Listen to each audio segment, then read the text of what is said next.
In March 2024, images of the Bond film Dune flooded social media platforms. People flocked to theaters to enjoy the sci-fi masterpiece adapted from one of the greatest novels of all time.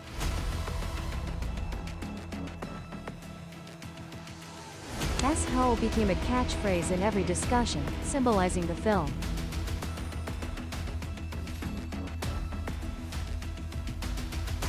That success is a combination of many different factors.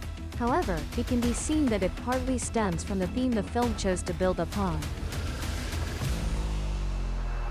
Religion. We have discussed religion too many times, but that has never been enough. Religion in each period carries different characteristics, forms, and roles in society. At present, religion still clearly demonstrates its enormous influence, but there are also countless thorny issues of religion that anyone can recognize. Those issues are growing larger, more numerous, and more complex. Some even believe that humanity has entered the Dharma ending age, the dark period predicted thousands of years ago.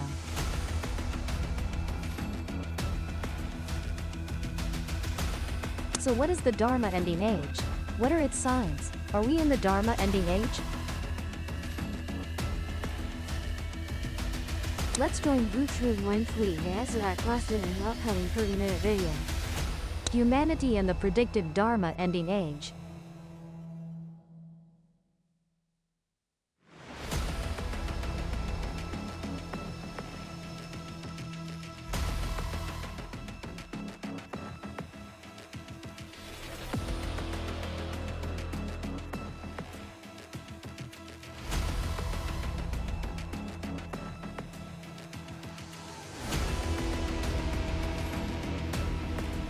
First, allow me to emphasize that this video is a personal opinion from a multi-dimensional perspective. The information in the content is referenced from various sources and is not intended to attack any organization or individual. If there are any shortcomings, we sincerely hope to receive your contributions so Trun Win Fleet and get ready to delve into today's main topic. As with many videos on religious topics we make, we always agree that religion holds influence no less significant than the fields of economics, politics, culture, and society. However, there are hundreds of religions in the world, each with its own system of doctrines, legends, thoughts, and beliefs. Therefore, discussing any issue from the perspective of all religions is extremely difficult. Thus, when speaking about the Dharma ending age today, we will agree to use content related to Buddhism, a religion popular in Vietnam specifically and Asia in general, for analysis and evaluation. We will start by defining together what the Dharma ending age is. According to what is found on the internet, the Dharma ending age in East Asian Mahayana Buddhist thought is a term referring to in which the teachings of the Buddha become degenerate and remain only in form. In the Dharma ending age, most monks and followers do not understand or misunderstand the Buddha Dharma, thereby losing the goodness and beauty that Buddhism brings. The start of the Dharma ending age is predicted to be about 1,500 years after Shakyamuni, and also belongs to the period following the true Dharma and Sutta. In this age, Buddhism no longer has the ability to relieve people's suffering, because those born in the Dharma ending age do not have the seed of Buddha and Soul in them. You will understand that better by watching the prophecy right after that. When iron birds fly in the sky and iron horses run on the ground, that is when the Dharma ending age arrives. Men become vulgar and indulgent, women are no longer pure. Monks do not uphold precepts and virtue, heavenly principles are overturned, causing epidemics, famine, and war that plunge the world into crisis. The prophecy about the Dharma ending age from 1,000 years ago mentions iron birds in the sky and iron horses on the ground, making everyone immediately think of airplanes, cars, or trains. That prophecy was hidden by the great master Padmasambhava of Tibet. Over 1,500 years ago, Padmasambhava foresaw the events that would occur in the Dharma ending age and taught them to his disciples. Without yet discussing the accuracy of the Dharma ending age prophecy, clearly we first need to know who great master Padmasambhava is. What is the background or achievements of this figure that make his words so noteworthy?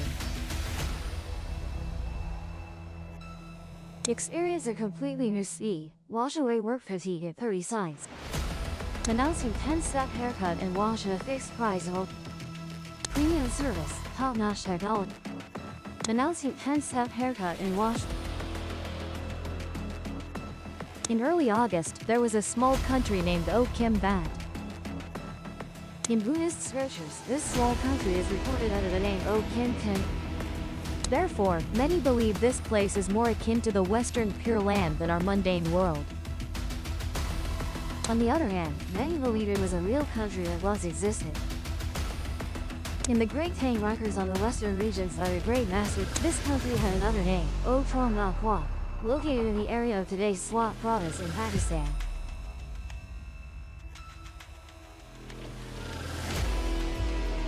The parents of Master Padmasambhava were high officials of the kingdom. It is said that when the master was born, his body bore many birthmarks shaped like. Moreover, as soon as he was born, the lotus flowers in the Lian family bloomed. Therefore, he was named Padmasambhava. In Buddhist scriptures, there is another miraculous explanation for his name. Padmasambhava was originally born from within a lotus flower. After growing up, Padmasambhava left home to practice Buddhism. Later, he became a renowned monk of the most famous ancient Tibetan monastic community. He was also a Pavita, a great master who translated teachings, translated the language, translated the line, and his life was also that of a Pavita, a great scholar with profound and extensive. Padmasambhava was the foremost among the 500 Panditas in the Buddhist community. It can be said that he was a great master, possessing many supernatural powers, and also an outstanding scholar. Thus, people revered him as the great master. Surely, many of you will have a question by now. Does this master truly possess supernatural? Is there any evidence to support that information? The supernatural powers of Master Padmasambhava are often recounted through ancient stories that have survived to this day. In the 8th century, Tibet was in the era of Bon, a native Tibetan religion that was prevalent. This religion bore strong characteristics of primitive shamanism. It revered nature, believed all things have spirits, and considered all demons and ghosts as deity. Most of the nobility of the Tibetan Empire at that time regarded Bon as the state religion. Bon had strong local characteristics, so it became a basis for local nobles and religious leaders to resist the orders of the Tibetan king. They simply said that their deities had always demanded such from them and thus could not obey the king's orders. The Tibetan Empire rapidly expanded its territory from the 7th to the 8th century, so they needed spiritual power to pacify the natives in the newly conquered territories. Moreover, they needed to make the local tribal leaders truly submit from top to bottom to build a powerful empire. The two ancient civilizations closest to Tibet were the Central Plain Civilization and the Indians. The Tibetan king Trisong Detsen now turned to Indian Buddhism for help as a means to unify thought. He quickly sent envoys to invite Master Santraksita, a fellow disciple of Master Padmasambhava at Nalanda Monastery. Master Santraksita agreed to help, but when he arrived, only the Tibetan king was pleased, while all the Bon nobles opposed him. Simply put, they did not want to be controlled. Without Bon, they would have little basis to resist the king's orders. But Master Santraksita was not very fortunate. As soon as he arrived in Tibet, heavy rains fell on Mount Mappo, where the Potala Palace, a sacred site for the natives, is located. The palace was also damaged by floods, and epidemics and various natural disasters occurred. Thus, the nobles found an excuse, blaming all these calamities on the newly arrived monk. He was seen as a harbinger of misfortune. Seeing that all the great ministers opposed, the king had no choice but to sadly send Master Santraksita away. Before leaving, Master Santraksita recommended his senior brother Padmasambhava. He said that his senior brother not only possessed vast supernatural powers but also had a karmic connect. If Padmasambhava could be invited, it would surely make the Dharma flourish. Without delay, an invitation was immediately sent to Master. This time, Master Santraksita came to Tibet with Padmasambhava and held a Notably, Sambhava had the same destination as Master Sanjaraxiya, but his route was completely different. According to the records of the Lotus Master, on the way, he used his supernatural powers to subdue the local Bon deities. He subdued demons along the journey, finally able to smoothly meet the Tibetan king. It can be said that Master Sanjaraxiya's previous trip was unfortunate due to the interference of local Bon deities. These things were invisible to the human eye. But to clarify for everyone, Master Sambhava devised a method. He once publicly performed a fire offering ritual to summon demons. This originated from a sacrificial method in Bon rituals. He found a rogue shaman and displayed his supernatural powers, causing the various spirits he had subdued to attach to that rogue shaman.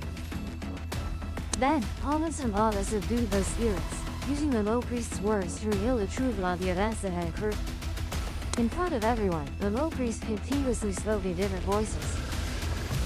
Someone asked about Mount Marbury, where the Potala Palace is located, questioning the cause of judgment to be made. The low priest's voice immediately changed, as a spirit possessed him and spoke. It was me, the Dunglaptu, the ancient Dungla deity.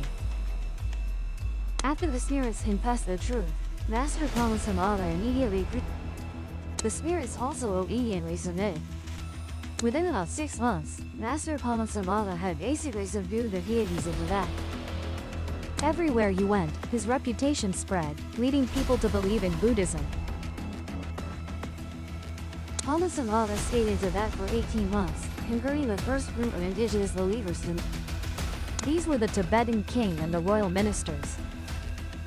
Sambhava also taught these disciples about the prophecies of the Dharma and It is said that before Shakyamuni Buddha entered Nirvana, he spoke about his disciples. After he left the world, a wise one would be born from a lotus. This wise one would spread Buddhism everywhere, making Buddhism flourish. But he also knew of a day when the world would enter the Dharma ending age. Based on the story just told, we have every reason to believe. The wise one mentioned by Shakyamuni Buddha is Master Sambhava, a person possessing profound virtue and vast supernatural, who was also transmitted the teachings by Then surely his prophecies are truly worth careful consideration. When the reliability of a prophecy is assured, the next question raised is, what does the prophecy about the Dharma ending age describe? Besides the information mentioned earlier, Master Sambhava also spoke about people would not need to leave their homes. Every day, just sitting in front of a screen, they can see and know everything happening in the world, and exchange information with each other very naturally. This is completely accurate in our era, when video calls have become so common. However, what is even more noteworthy is the human heart in the Dharma ending age. Master Sambhava, besides the situation, human hearts, society becomes lax, disregard. Men and women live promiscuously, families are easily destroyed. Children are not filial, writing parents. Siblings are in discord over property, creating countless karma without any shame. The true Buddhist teachings gradually disappear. The gates of Buddhism are no longer places of, but could become a central. The gates of Buddhism are no longer places of, but turn into places. The monks are also not true believers, but become a profession. Dharma instruments and Buddhist statues also become convenient commodities for profit. In the chaotic Dharma, besides the emergence of chaotic social, there are also natural. Master Sambhava spoke of plagues spreading throughout the world. Natural disasters strike continuously. Summer floods occur, leading to food shortages. People are extremely. Today, we see part of that prophecy has become reality, such as the destruction, the commercialization of a pandemic swept across the globe in the 2020s, and global climate change is increasingly. But do such signs confirm that we are in the predicted Dharma ending age? Prophecies about pandemics, wars, or social chaos. Perhaps need no further, because everyone can see them happening daily. What we should be most concerned about is the chaos in religion. Not only Buddhism but many other religions are facing similar issues. The current chaos in religion is quite similar to the Dharma and mentioned in the prophecy of Guru Post, even in a country considered the most prosperous of Buddhism. The situation is not. More frighteningly, that corruption is happening right at Shaolin Temple, outside, where Patriarch Bodhidharma over 1,500 years ago once paced the wall in meditation. The abbot of Shaolin Temple, Shi Rongxi, also vice chairman of the Buddhist Association of and chairman of the Buddhist Association of, was once condemned by the media for allegedly supporting a Peking University female student, soliciting prostitution, having large sums of money, and overseas that. Although investigation results proved some accusations false, the incident still greatly affected the temple's reputation and public faith in Buddhism. Even more shocking is the case of Phra Warapple, a famous monk.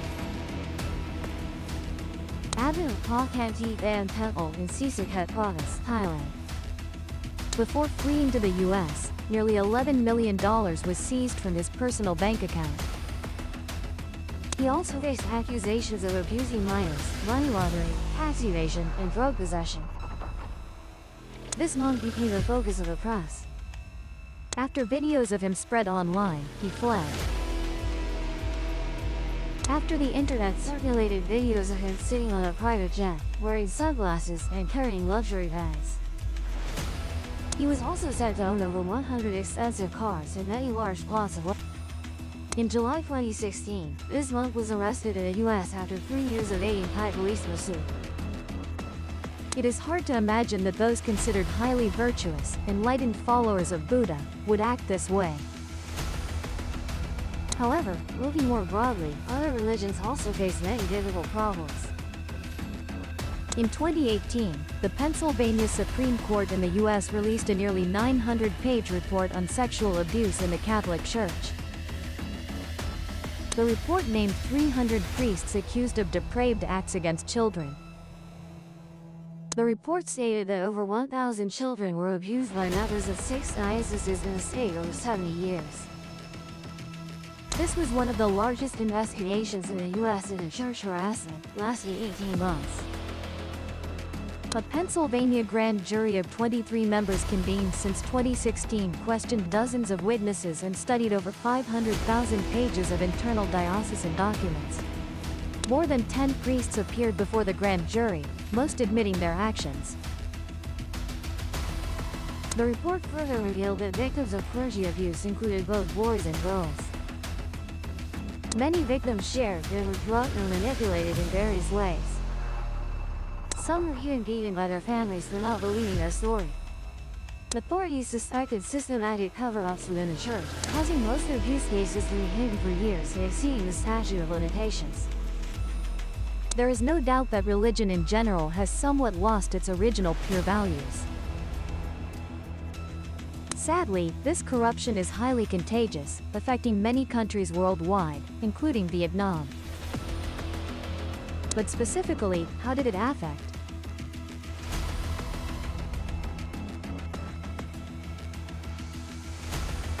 Surely you still remember Baldwin Hermitage, a name that went viral on social media from around 2019 to 2023.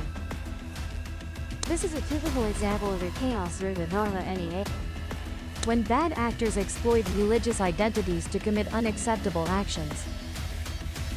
Baldwin Hermitage, also known as 10 South by because located at Lapton Hamlet, Wakan Te Commune, Up Wa District, Long Province. The resident here is Mrs. Sao Ki Kuk, with Mr. Latong Ban as the operator. Baldwin Hermitage was established by Mr. Latong Ban in 1990, originally named Pond Up Orphanage and Elderly Care Camp in Bin Chan District. But by 2007, Bin Chan District authorities decided to suspend operations at Pond Up. In 2014, Mrs. Sao Ki Kuk purchased a plot of land about 2,000 square meters in Dut Wa District, Longan, to create a gathering point. In 2015, Mr. Latong Ban came to live with Mrs. Kuk, renovating the place into Baldwin Hermitage. Simultaneously, he adopted the title Venerable Pitched Hand Up, living. This also became the foundation for a scandal that later stormed Vietnamese social. On the evening of October 24, 2019, a group of people came to Mrs. Sao Ki Kuk's residence to search for her daughter Bo Thi Niamai, leading to a clash between the two sides. The incident was quickly monitored and investigated by the authorities. By early January 2022, Long and provincial police initiated a case, prosecuting Mr. Latong Van for investigation on fraud and property appropriation. Exploiting democratic freedoms, infringing upon the interests of organizations and individuals, and considering consolidation to prosecute for inciting disorder. Besides Mr. Van, Latong Hong Nguyen, Latong Yan Nguyen, Latong Trung Guan, individuals related to online heritage, were also prosecuted and temporarily detained by Guan District Police for exploiting democratic freedoms, violating the interests of the state, organizations, and individuals. By May 2022, there was a continued decision to prosecute and temporarily detain Mrs. Cao He-kang. Additionally, the police agency also issued a wanted notice for Vo Tin PMI to serve the investigation of the case. But why were they prosecuted? What was really happening? Going back to 2014, when Mr. Van came to stay at Mrs. Cao He-kang's household and practiced adopting children as charity, establishing the new online heritage. However, most children living in Mrs. Huck's household had their mothers with them. They were not orphans or homeless children. At that time, Mrs. Huck's household had 18 people residing, including 6 children all with their biological mothers. In 2014, images of contestant Latong Huyen Tran, living at online heritage and participating in the Voice Kids Vietnam, attracted audience attention. Although only winning the runner-up title, the 12-year-old left a big impression on the audience and helped online heritage become more known. In 2017, online heritage suddenly became famous quite nice. Information here included a 1,000-year-old Yuga flower blooming in its fragrance detectable hundreds of meters away, causing social media. Later, 2 monks living here, Nhat Nguyen and Hoang Nguyen, claimed to be practitioners participating in a bolero singing contest on Vietnam television, drawing more attention to this place. Upon appearance, both attracted the judges' attention due to their impressive voices. Similar to Huyen Tran, they also claimed to be orphans, raised by their master, grandfather Latong. However, the executive board of the Vietnam Buddhist Sangha in Long An Province confirmed there is no worship facility named Bong Lai Heritage. Subsequently, contestants Nhat Nguyen and Hoang Nguyen withdrew from the program. In July 2018, 5 novices living at Bong Lai Heritage participated in the Comedy Challenge program and won high prizes. After stepping out of the program, the children's lives and images received utmost attention. From then on, Bong Lai Heritage became a destination for many individuals, charity organizations, and kind-hearted people, both domestic, sending gifts and money to support these 5 innocent and lovely children. And then in 2019, a group of people came to Bong Lai Heritage looking for a daughter and a clash occurred, leading to a series of accusations we just mentioned. After a long period of investigation and struggle, the trial counsel sentenced defendant Latong Van to 5 years in Latong Nhat Nguyen, Latong Hoang Nguyen, Latong Trung Guan was sentenced to 4 years in. Defendant Latong Nhi Nguyen received a sentence of 3 years and 6 months in prison, and defendant Cao He-kang all committed the crime of exploiting democratic freedoms, infringing upon state rights. The crime of infringing upon state rights, the legal rights of organizations and individuals. By April 19, 2024, Mr. Latong Van was additionally prosecuted for inciting disorder. Thus, by exploiting religion, suddenly becoming a monk and establishing Bong Lai, Mr. Latong Van has greatly affected the image of religion, especially Buddhism, in the eyes of people nationwide. Along with that, in recent years, countless other related controversies have continuously erupted. From controversial offering ceremonies to unclear origin, or teachings that go against Buddhist doctrines, also causing faith in the Dharma ending age to increase. It truly seems like the Dharma ending age has arrived, but in this chaotic era, can we find any difference or not? The answer is yes.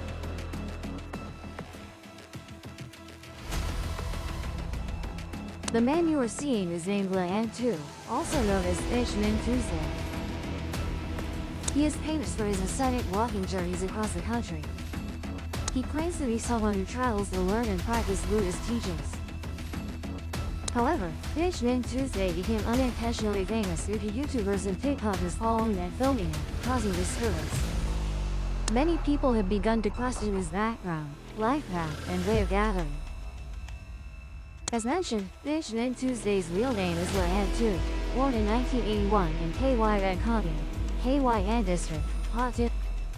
He is the second child in a family of 4. In 1994, he and his family moved to Yeater Commune, Yeater District, Gia Province to live. In Gia, after finishing high school, he served at the military. After being discharged, Lahan Tu studied at the Central Highlands Forestry. After graduating, he worked as a land surveyor for a private company based in Fujian Province. Previously, he had spent time practicing at a temple and was given the Buddhist name Nichiren Tuesday. Later, feeling no further connection to the temple, he left but kept his Buddhist name. Mr. Tu stated that he is not a Buddhist monk, does not practice, and is not a member of any temple or monastery under the Vietnam Buddhist Sangha. Over the years, he has only listened to the teachings of Buddha Shakyamuni to practice the Bhutanga ascetic. This practice includes 13 ascetic methods, among which Bhutanga is one of the highest and most classic practices in Buddhism. To follow the Bhutanga practice, Mr. Tu began walking to many provinces. Initially, he sometimes traveled by bus, but from 2020 to now, Mr. Tu has walked exclusively. Only occasionally, when traveling by water, he has to use boats or ferries to cross. Mr. Tu shared that he once doubted the teachings of Buddha. He wanted to study and follow those teachings more seriously to see if they would bring happiness and peace. When deciding to leave home and his job to walk, he thought carefully and then asked his parents for permission to set out. Due to his determination to follow the Bhutanga ascetic practice, during his walks, Mr. Tu always picks up discarded fabrics from the. He then sews them into clothes to wear. If someone intentionally gives him clothes, he eats only one meal a day before 12 noon. While walking, if he meets kind-hearted people who offer rice or water, he uses just enough. When crossing rivers or streams, he stops to bathe. In the evening, he usually rests by the roadside, or needing to relieve himself. Nichiren Tuesday has undertaken many journeys to peacefully practice his faith in Buddhism.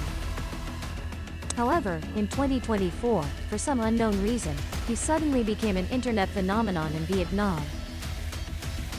Some people even use his image on social media platforms to increase engagement for online business purposes. Even on e-commerce and social media platforms, clothing and accessories designed in the colors of his attire appeared. His personal activities, such as sleeping, bathing, and using the restroom, were also disturbed. View Feast. Reflecting the problem of excessive content creation on digital. Moreover, out of nowhere, a number of people also claim to be practitioners, shave their heads, and follow Nichiren Tuesday for very long distances. On May 30, 2024, a man walking with Nichiren Tuesday died from heat stroke, multi-organ failure, and rhabdomyolysis. He fainted while moving with Mr. Tu through Trupong District, Quang Tri Province. He was then taken by locals to a local hospital for emergency treatment but did not. In the following days, many cases of heat stroke were recorded. The crowd following him caused traffic jams, did not give way to ambulances, littered, and caused unsanitary conditions. Sadly, a small bright spot about spiritual practice in this era was exploited for inappropriate. Finally, on the afternoon of June 3, 2024, the Government Committee for Religious Affairs, after some people walking with Mr. Tu faced health issues, authorities met and discussed how the state respects everyone's freedom of belief and religion. Local authorities facilitate his walking and spiritual practice according to his wishes, but must ensure public safety, health, and social stability. However, according to the Government Committee for Religious Affairs, Lahan Tu clearly understood his rights and duties as a citizen and volunteered. In summary, prophecies from thousands of years ago about the Dharma ending age are indeed no joke. Natural disasters and pandemics may be laws of nature, but the decline in social morality or religious faith certainly undergoes a process of change. Even in the rare case of an ordinary person genuinely learning Buddhist teachings, they can quickly be harassed to the point of being unable to follow their own path peacefully. Perhaps we are in the Dharma ending age, or perhaps not, depending on your perspective.